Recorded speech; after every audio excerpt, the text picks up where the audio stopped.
It's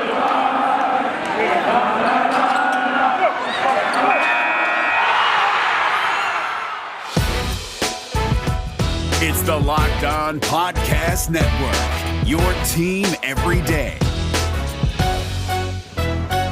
You are Locked On Cowboys, your daily Dallas Cowboys podcast. Part of the Locked On Podcast Network, your team every day. Locked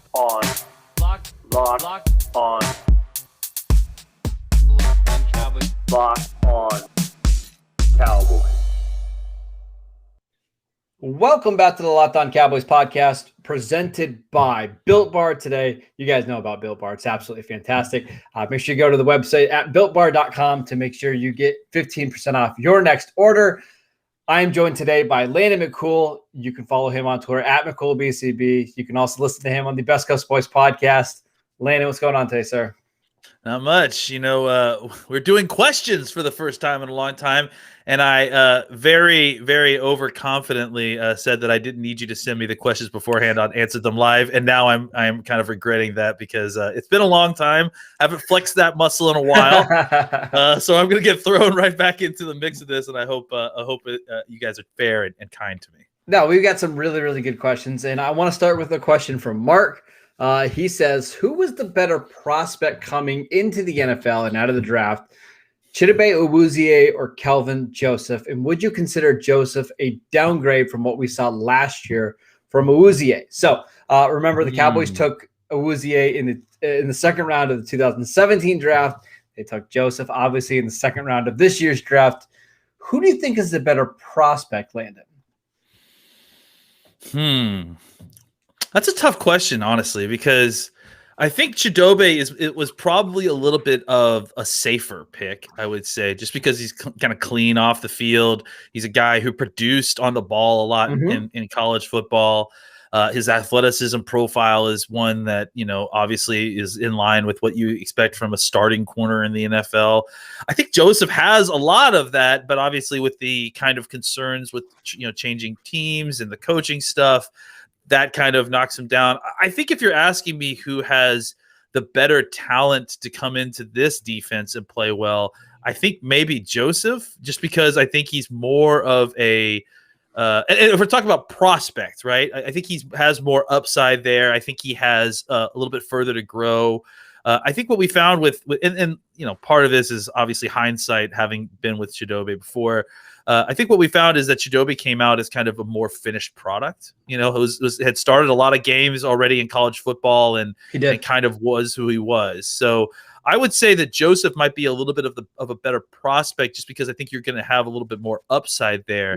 But I think Chidobe came into the situation maybe with a higher floor for his career, just because he checks a lot of boxes. It's really interesting to kind of go back and think about Awuzie now, because you're right, the production was phenomenal. And that's one of the reasons why we liked him so much, is he had so many pass deflections and played a bunch of games at Colorado.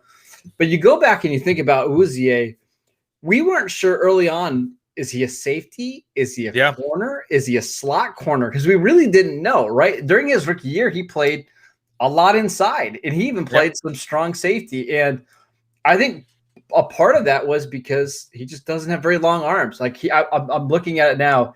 He had 30.5-inch arms, which is like in the 23rd percentile for outside cornerbacks.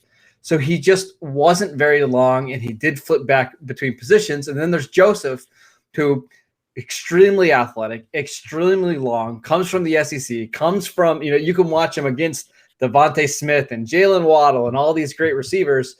So the college part of it, I would almost say, is better, but he only has 9 starts. So it really is a fascinating kind of back and forth between these two guys.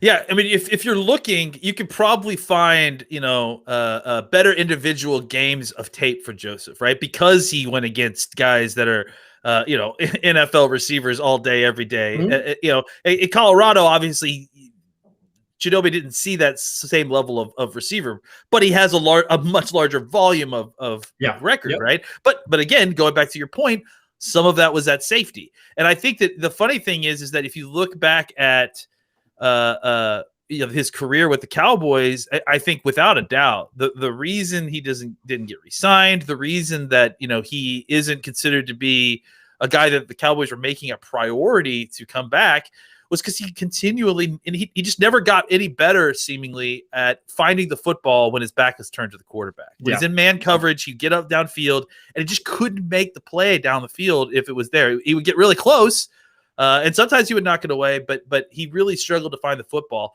I think, which probably preceded his move to safety in Colorado. And I think for us, Joseph is much better at that. So I think if we're talking about who's a better fit, even now, if they were both in the same draft class and we're considering for our current defense, I think Joseph is a much better fit than Chidobe is.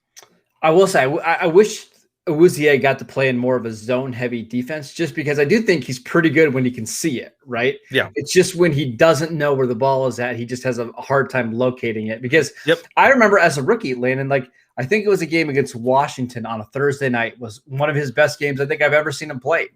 Driving on the football, knocking the ball out of receivers' hands. And then when they put him on the outside, he just never could get back to that level. He would have games where he looked good, but it was never – I don't think he ever took the step that many of us were hoping that he would make. So, and he'd never get burned, dude. It was always the case that he was right there and then just cannot finish the play over and over. And it's just, we saw it so much over the years. And to be fair, Landon, that's just kind of what a number 2 cornerback is in the NFL, right? If you can stick with your guy and you create turnovers, okay, now you're a number 1 corner. But if you can't, you kind of get labeled as that number 2. And I just don't think the Cowboys are ever planned on paying that guy elite money. So they moved on. I think Joseph is going to be fine, but it's a good question for Mark.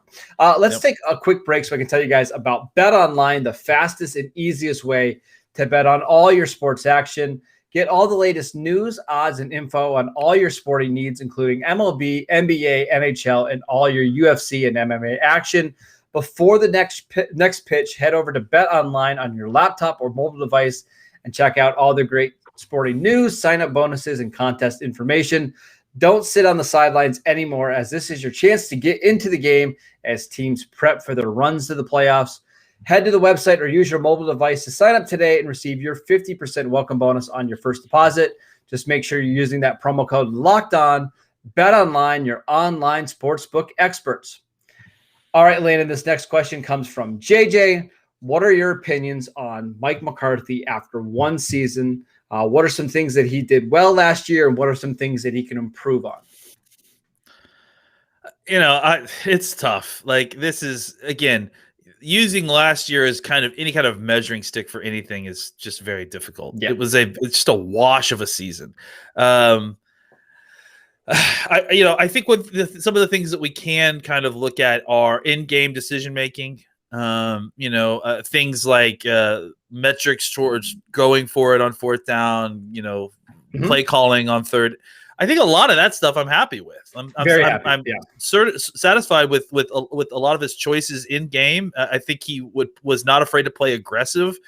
He certainly understood that when there was nothing to lose, there's nothing to lose. And I think that's, certainly more than you can say about some of the coaching staffs previous to this, is that when they have nowhere left to go but up, they don't have a problem trying an onside kick at halftime, or trying to make something happen with special teams, or going for it on 4th down when other teams may not. So I think there's part of that the aggressiveness that I do like. I think as far as building a program and building a roster and just kind of creating team unity, I think people that are kind of have written the book on McCarthy already after once. I mean, first of all, you shouldn't do it just after one season. Second of all, the season was so out of whack. It's so just a terrible sample size that it's hard to kind of get an idea of exactly what. I mean, we haven't even seen what a McCarthy training camp looks like. We haven't seen what a McCarthy normal OTAs look like. So I think it's hard to kind of get a full read on how he is as a head coach for the Cowboys, right? Because the idea that he may have changed things since he's left Green Bay, I think we at least need one full off season before I'm ready to kind of fully render a judgment on how McCarthy has been. I would say let's get through this offseason. And then I honestly think we should get through this offseason and next season. And then I think we'll all have a much better idea of exactly what kind of coach Mike McCarthy is.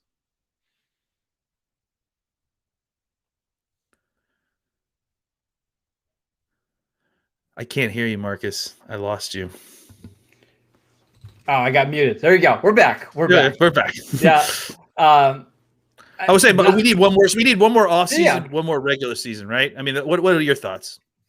Don't let your star quarterback get hurt in week 5. That would help, right? Yeah, I mean, I don't know if he planned for that, but yeah, like he should not plan for it this year if possible. Yeah, I mean, honestly, the injuries just derailed everything last year, and then on top of that, it was a COVID year where we had guys missing games because of COVID. Yeah. We had a shortened training camp. It was a weird year, and I think you're right. I think we need at least 2 full seasons to make before we make any kind of conclusion on Mike McCarthy, because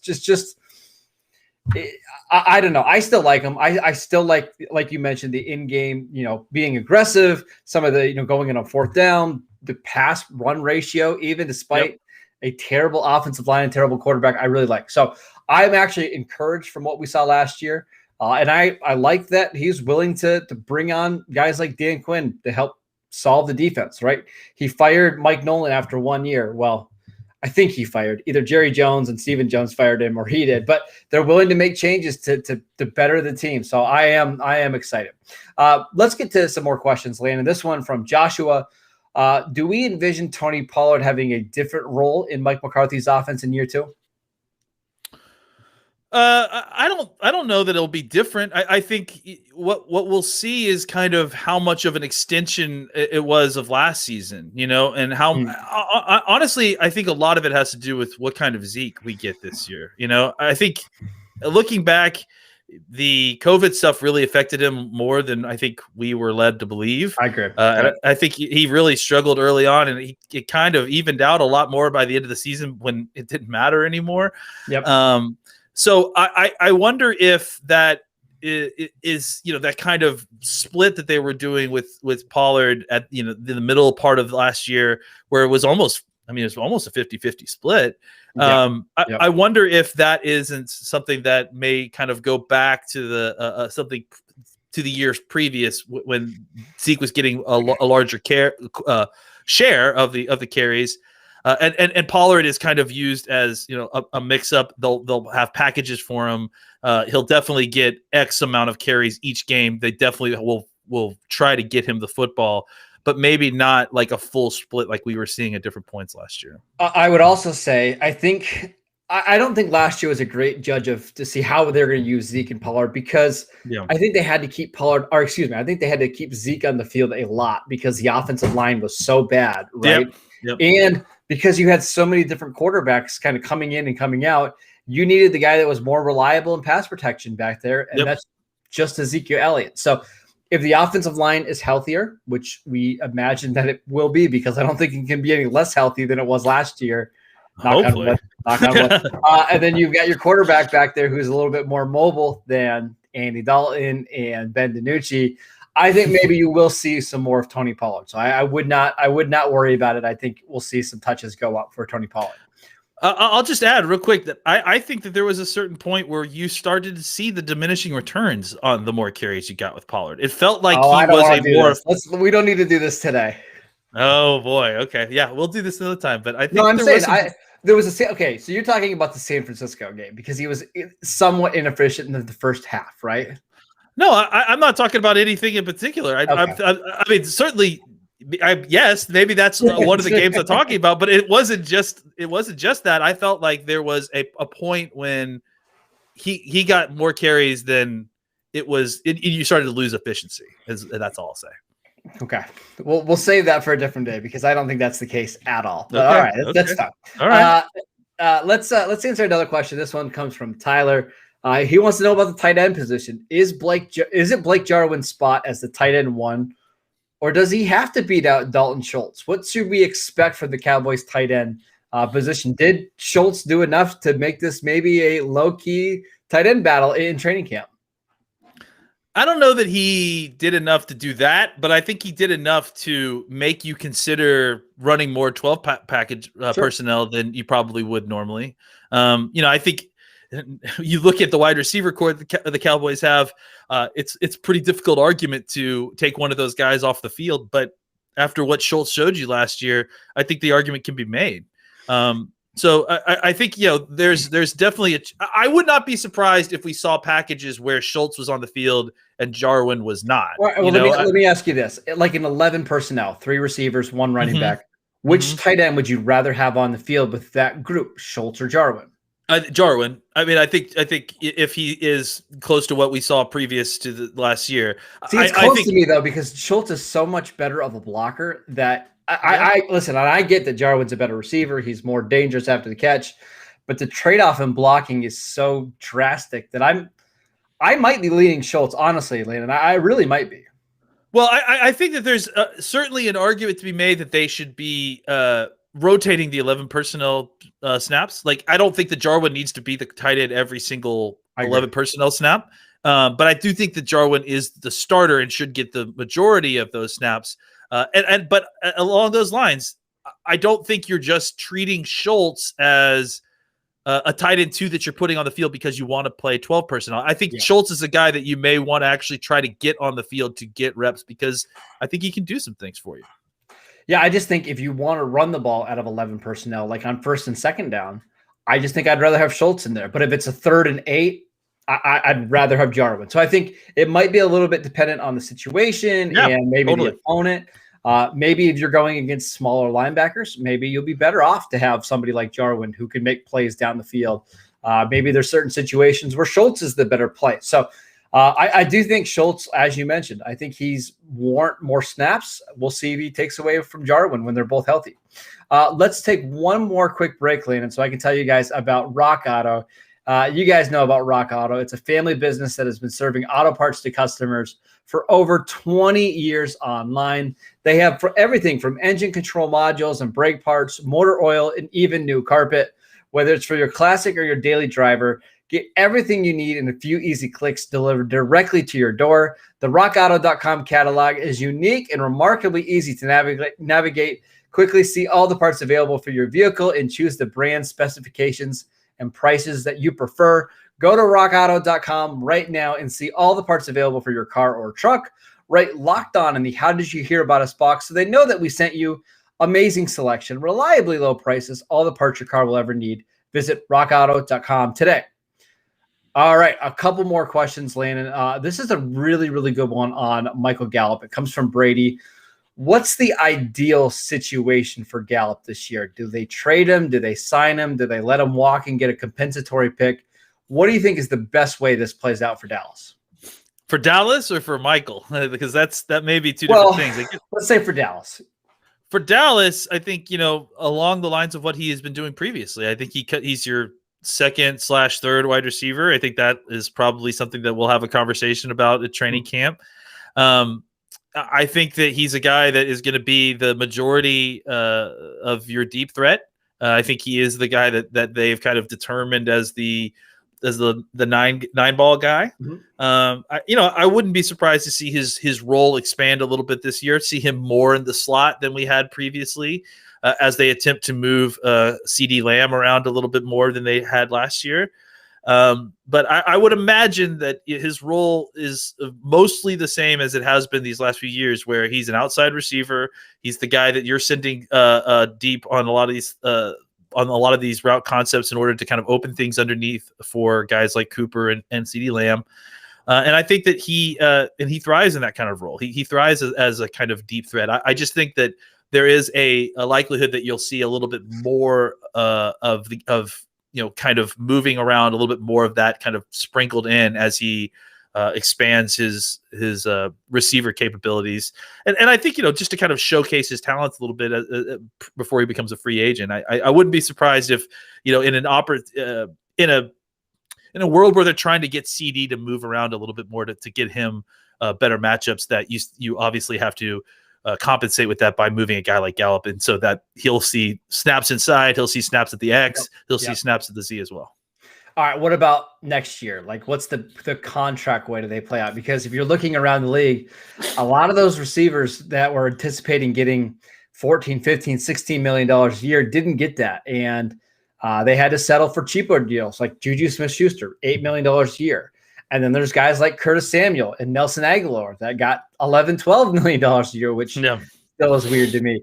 How do you anticipate this playing out? Do you think the Cowboys will offer him anything close to that? Do you think he'll eventually leave? What do you see happening here? It's tough to say. I mean, the wide receiver market, especially after last year, is just bonkers. It's just all over the place. And I don't really understand. I can't really get a good grip on it because, you see the contracts that you just talked about. You see some of these other players not getting those contracts. And then the third element of that is you've now had, 3 consecutive wide receiver draft classes that have been quoted as once in a decade wide receiver draft classes, so there's a ton of stock if you're going to look at it from a stock perspective. The amount of stuff there's the amount of players that you can go out and get, the supply and demand aspect is way out of whack. So I kind of feel like there is an opportunity for the Cowboys to approach Gallup and say, hey, do you like playing here? Can we get you on kind of a team-friendly deal that, maybe it's a little bit less money than you might make in the free agent market, but then again, maybe it's not. And maybe they provide you security in a place that you like with a quarterback you like. I mean, honestly, if I'm a wide receiver right now and I'm looking at the way the market is changing and that the supply in the market is getting crazy high, and the kind of wide receivers that are getting to the free agency nowadays is just nuts, I may take a deal that isn't, market value just to get some stability because it's good money either way. And if you like the situation you're in, it might be worth it to just kind of take a slightly lesser deal than dealing with free agency where you may not come out any better than what the Cowboys offered you up front. It's going to be really interesting because I do think there's a number that I would have in mind that I think makes a lot of sense for Michael Gallup. And anything past that, he's your third receiver probably in 2022 because you're assuming that CeeDee Lamb continues to improve. That position is not completely unreplaceable. So you can draft the guy, but man, it's going to be hard for Gallup. Like, do you take $8 or $9 million for the next 2 or 3 years from Dallas, or do you take 13 from the Detroit Lions and go play with Jared Goff for 2 years as the number 1 receiver on a team that's never going to have a primetime game other than Thanksgiving? I mean, I'm not just sorry. I didn't mean to just dump on Lions fans, but wow.